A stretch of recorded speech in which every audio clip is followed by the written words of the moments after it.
Welcome to prolific classes. आज हम लोग करें क्लास 9th एनसीईआरटी की एक्सरसाइज 1.4 का क्वेश्चन नंबर 1, जहां पर मुझे देखना है कि जो मुझे नंबर्स गिवन है क्या वो रैशनल नंबर है, क्या वो इरैशनल नंबर है।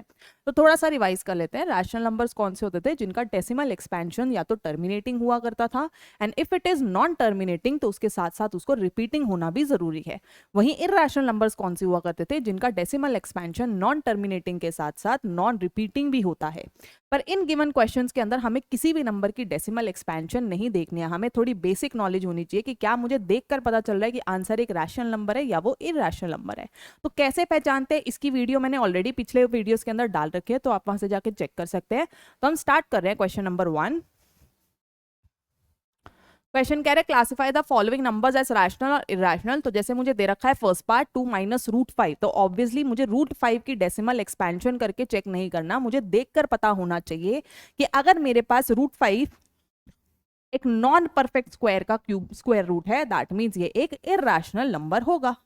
इतनी तो क्लैरिटी रहनी चाहिए कि रूट 5 एक इरैशनल नंबर है, क्योंकि उसके अंदर जो नंबर बैठा हुआ है that is 5, it is not a perfect square. यहाँ पर जो 2 बैठा हुआ है ये कैसा नंबर है? ये एक रैशनल नंबर है।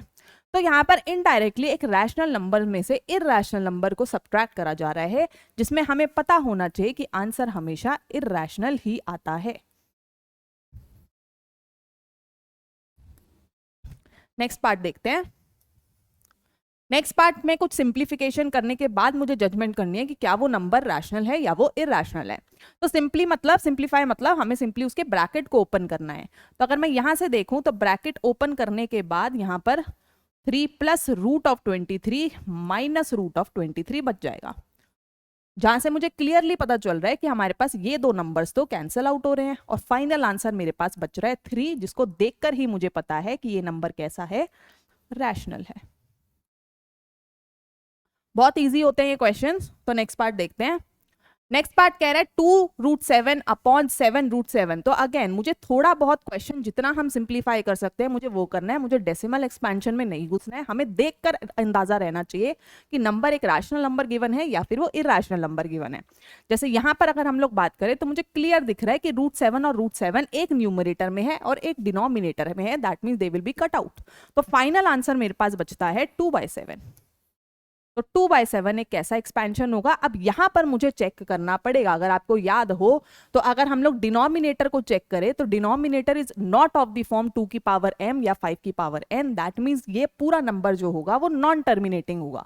अब नॉन टर्मिनेटिंग नंबर्स या तो रैशनल भी होते हैं या तो इरैशनल भी होते हैं। तो यहां पर मुझे थोड़ा सा अंदाजा लगाना ही पड़ेगा कि लॉन्ग डिवीजन के बाद क्या ये नंबर रैशनल आ रहा है या फिर वो इरैशनल आ रहा है।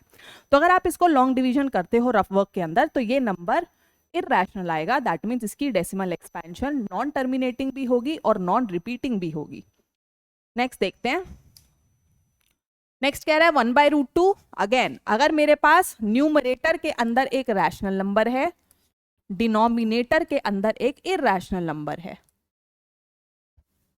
तो अगर एक रैशनल नंबर डिवाइड हो रहा हो इरैशनल नंबर से तो भी आंसर कैसा आता है? Irrational number. तो कुछ कुछ चीजें हमें अब याद भी रखनी है कि किस तरीके से पैटर्न्स फॉलो होते हैं। नेक्स्ट देखते हैं। लास्ट पार्ट आ रहा है 2 पाई। अब यहां पर मुझे पाई की वैल्यू पता है 22/7, पर अगर आपको वैसे याद हो तो पाई एक इरैशनल नंबर है। तो अगर 2 एक रैशनल नंबर है मतलब इनडायरेक्टली हम लोग एक रैशनल नंबर और इरैशनल नंबर को मल्टीप्लाई कर रहे हैं। तो अगेन इससे भी आंसर कैसा आता है?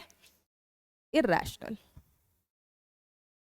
तो जो हमें पाई की वैल्यू 22/7 गिवन होती है उसको अगर आप नॉर्मल डेसिमल एक्सपेंशन करके देखोगे तो उसका आंसर जो होगा वो नॉन टर्मिनेटिंग और नॉन रिपीटिंग आता है, जिसकी वजह से हम पाई को इरैशनल नंबर काउंट करते हैं। तो ये हमारा फर्स्ट क्वेश्चन था विच वॉज वेरी इजी। तो यहाँ पर कुछ कुछ फंडा अगर आप देखो तो हमने देखा अगर एक रैशनल नंबर और दूसरे इरैशनल नंबर को अगर आप ऐड करते हो तो भी आंसर इरैशनल आता है। अगर एक रैशनल नंबर और इरैशनल नंबर को आप सब्ट्रैक्ट करते हो तो भी आंसर एक इरैशनल नंबर आता है। अगर एक रैशनल नंबर से एक इरैशनल नंबर को मल्टीप्लाई करते हो तो भी इरैशनल आता है, या एक रैशनल नंबर को इरैशनल नंबर से डिवाइड करते हो तो भी वो इरैशनल आता है।